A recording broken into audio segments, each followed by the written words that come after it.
यहाँ पर हम देखेंगे कि अगर हमारे पास एक कोई जलाशय है और उस जलाशय का अगर हमको कंटूर मैप दिया हुआ है, तो उस कंटूर मैप की सहायता से उस जलाशय की जो क्षमता है, जितना वो अपने अंदर जल को इकट्ठा करके रख सकता है, उसकी क्या धारिता है, उसको हम कैसे ज्ञात करेंगे। तो इसके लिए हमने एक एग्जाम्पल लिया हुआ है। बांध के पास जो जल इकट्ठा रहता है, उस जल का यहाँ पे हमको कंटूर प्लान दिया हुआ है, और इस प्लान की सहायता से हम समझेंगे कि कैसे हम ज्ञात करते हैं। तो यहाँ पे जो हमारे पास ये मैप दिया हुआ है, इस मैप के द्वारा हम देखेंगे कि ये जो प्रत्येक कंटूर लाइन है, इस प्रत्येक कंटूर लाइन का जो कंटूर लाइन के द्वारा जो क्षेत्र हम घिरा हुआ यहाँ पे देख रहे हैं, इस क्षेत्र का क्या करेंगे, हम एरिया निकालेंगे। और एक एरिया निकालेंगे प्लानीमीटर की सहायता से। अब प्लानीमीटर के द्वारा कैसे क्षेत्रफल निकाला जाता है, उसका जो वीडियो है हमने अपने लेक्चर के अंतर्गत रखा हुआ है, उसको आप देख सकते हैं। प्लानीमीटर के द्वारा कैसे एरिया कैलकुलेट करते हैं। तो जैसे यहाँ पे कंटूर 100 है, तो कंटूर 100 वाले कंटूर लाइन के द्वारा जो क्षेत्र घिरा हुआ है, उस क्षेत्र का हम एरिया निकालेंगे। और फिर 120 के द्वारा जो घिरा हुआ है क्षेत्र, उसका एरिया निकालेंगे। और फिर इन दोनों क्षेत्रों के द्वारा जो घिरा हुआ एरिया हमको प्लानीमीटर की सहायता से मिलेगा, उस दोनों जो एरिया रहेगा उसका हम औसत निकालेंगे।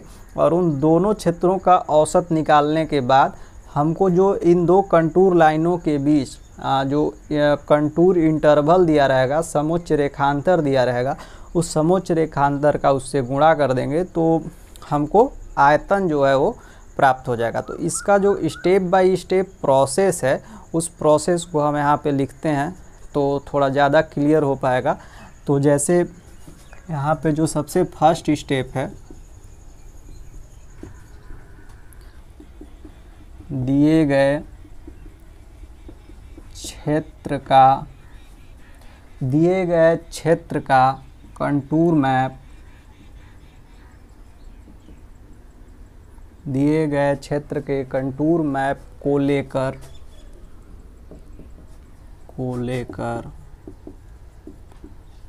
दिए गए क्षेत्र के कंटूर मैप को लेकर उसकी प्रत्येक कंटूर लाइन,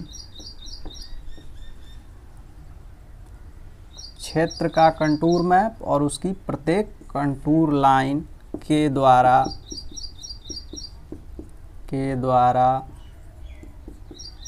घिरे हुए क्षेत्र का क्षेत्रफल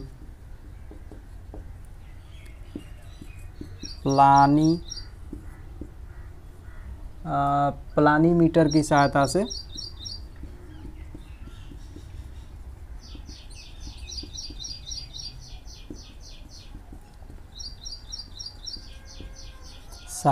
से ज्ञात करते हैं। अब इसके बाद जो स्टेप 2 है, स्टेप 2 के अंतर्गत क्या करेंगे। तो अब यहाँ पे थोड़ा सा समझने वाला बात है कि जैसे मान लीजिए यहाँ पे कंटूर लाइन जो हो गया सबसे फर्स्ट, तो इसके द्वारा जो घिरा हुआ क्षेत्रफल है वो हमारा A1 हो गया। और कंटूर लाइन जो 120 वाली है, तो ये जो एरिया कवर कर रहा है वो एरिया हमारा A2 हो गया। उसी तरह 140 वाला A3 हो गया, A4 हो गया, ये 5 हो गया। तो इसी तरह से एरिया को हम बांट देंगे। अब जब यहाँ पे प्लानीमीटर की सहायता से हमको क्षेत्रफल मिल गया है, अब जब दो क्रमागत समोच्च रेखाओं का क्षेत्रफल मिल गया, तो इसमें क्या करेंगे कि जैसे A1 और A2 ये दो हैं, तो इन दोनों का औसत निकाल लेंगे। और फिर जो इन दोनों के बीच का इंटरवल है, उससे उस औसत एरिया में गुणा कर देंगे। तो इसको लिखेंगे कि दो क्रमागत समोच्च रेखाओं, दो क्रमागत समोच्च रेखाओं के क्षेत्रफल, दो क्रमागत समोच्च रेखाओं के क्षेत्रफल का औसत ज्ञात करके उसको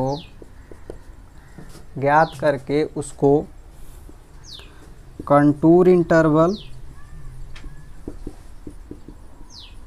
इंटरवल को बोलेंगे हम समोच्च रेखांतर से गुणा कर देते हैं। इससे हमको क्या मिल जाएगा? इससे हमें आयतन प्राप्त हो जाता है। जो हमने दूसरा स्टेप लिखा है उस दूसरे स्टेप को हम सूत्र के रूप में परिवर्तित करेंगे। तो उसको कैसे सूत्र के रूप में हम परिवर्तित कर रहे हैं यहाँ पे देखेंगे। आयतन बराबर 2 समोच्च रेखाओं के क्षेत्रफल का औसत गुणे ये और ये 2 समोच्च रेखाएं, इनके क्षेत्रफल का औसत यानी A1 और A2 का औसत और कंटूर इंटरवल गुणे समोच्च रेखांतर।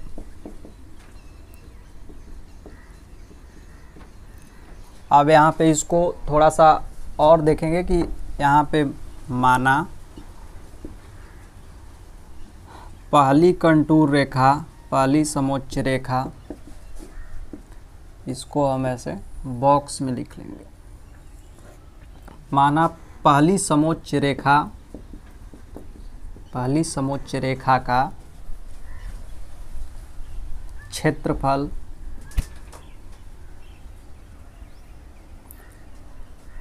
A1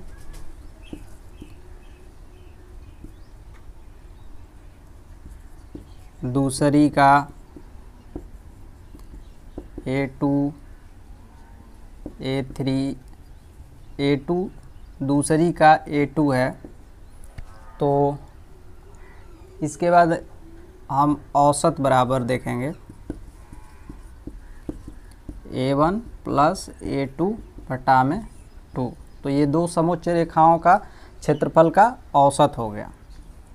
इसको यहाँ पे क्षेत्रफल औसत लिख लेंगे और समोच्च रेखांतर हमको दिया ही रहेगा। तो अब हमारा जो आयतन का सूत्र हो जाएगा, आयतन बराबर 2 समोच्च रेखाओं के क्षेत्र A1 A2 बटा में 2 इंटू समोच्च रेखांतर अर्थात कंटूर इंटरवल। तो हमारे पास जो फार्मूला बन के आ गया वो ये फार्मूला आ गया। तो इस फार्मूले की सहायता से हम कंटूर लाइन 100 अगर मान लेते हैं यहाँ एग्जाम्पल के रूप में, तो कंटूर लाइन 100 और कंटूर लाइन 120 यानी A1 और A2 के बीच का जो हमको वाटर कैपेसिटी है, जो वाटर रखने की जो क्षमता है वो ज्ञात हो जाएगी इसके द्वारा।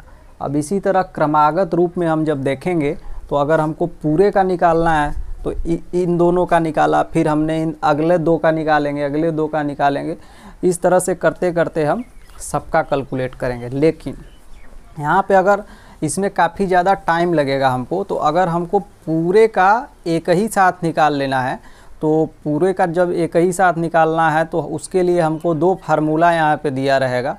उस फार्मूले की सहायता से हम एक ही बार में पूरा कैलकुलेट करेंगे। तो उन फार्मूलों को देखेंगे।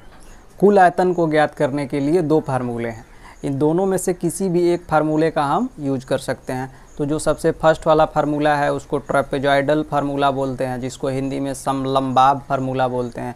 और दूसरा फार्मूला जो है उसको हम प्रिज्मोइडल फार्मूला बोलते हैं, जिसको समपार्श्वाब फार्मूला कहते हैं हिंदी में। तो इन 2 फार्मूलाओं को हम नोट डाउन कर देंगे, जिससे आप एक ही बार में पूरा जो आयतन है वो कैलकुलेट कर लेंगे। और इसके बाद हम एक एग्जाम्पल की सहायता से देखेंगे कि कैसे टोटल जो कैपेसिटी है वो कैलकुलेट की जाती है।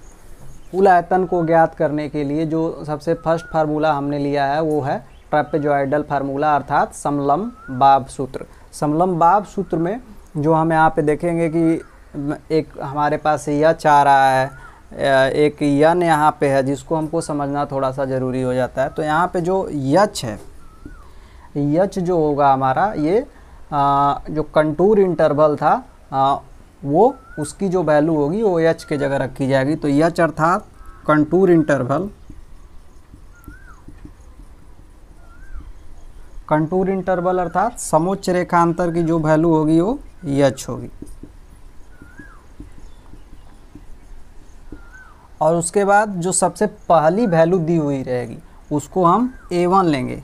तो जो ये सबसे पहली वैल्यू है, सबसे पहला मान, सबसे पहला मान जो लेंगे वो A1 लेंगे। और जो AN है वो सबसे अंतिम वाला मान रहेगा, सबसे अंतिम मान।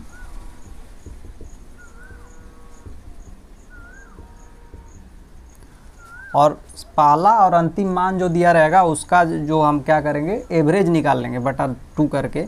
और दूसरा तीसरा मान ऐसे क्रमागत रूप में रहेगा। और जो AN -1 है, ये जो लास्ट से एक वैल्यू पहले जो रहेगा, अंतिम से एक पहले की वैल्यू,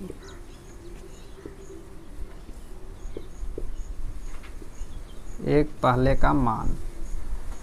कुल आयतन को ज्ञात करने का जो दूसरा फार्मूला है वो प्रिज्मोइडल फार्मूला अर्थात सम पार्श्वाब सूत्र जिसको कहते हैं, वो दूसरा वाला फार्मूला है।